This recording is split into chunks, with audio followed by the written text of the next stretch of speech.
Madurai food எங்கே சென்னையில் எந்த ஊர்னாலும் மதுரை ஃபுட்டை அடிச்சுக்க முடியாது. அந்த டேஸ்ட்டு சால்னாவாக இருக்கட்டும், சால்னாவில் போகிற தேங்காவாக இருக்கட்டும், அதை வந்து யாருமே அடிச்சுக்க முடியாது. எந்த ஊர் போனாலும் மதுரை சாப்பிட்ணும், அது தனி ஃபேன் பேஸ் இருக்கும். நான் மதுரையிலேருந்து தான் வந்துருக்கேன். நான் மதுரையிலேருந்து வந்து இப்போ கிட்டத்தட்ட 5 வருஷத்துக்கு மேலே வர கஸ்டமர் எல்லாமே சாட்டிஸ்ஃபைடாக உட்காந்து ஃப்ரீயாக சாப்பிட்ற அளவுக்கு ரெடி. இப்போ நம்ம கடையை பொறுத்த வரைக்கும் பன் பரோட்டா தான் ஃபேமஸ். அதுக்கு அடுத்து பார்த்தீங்கன்னா கறி வகை, மட்டன் சுக்கா, மட்டன் நல்லி, மட்டன் மாங்காய், போட்டி, ரத்த பொரியல், சோரோட்டி எல்லாமே நம்ம கடையில் ஃபேமஸ்ஸு.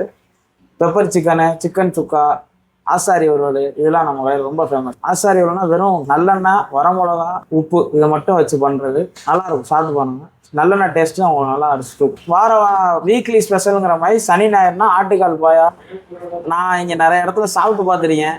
சால்னாங்கிற பேரில் சேர்வான் என்னமோ கொடுக்குறாங்க. அது வந்து நமக்கு புரோட்டாக்கு வந்து வெறும் சால்னா மட்டும் கொடுக்காம ஒரு பெப்பர் கிரேவி, ஒரு நார்மல் கரெக்டாக நீங்கள் மெப்சி சிக்னல் தாண்டி வந்தீங்கன்னா சரவணா ஸ்டோர் எலைட் இருக்கும். அதுக்கு ஆப்போசிட்டில் ஒரு 3 பில்டிங் தள்ளி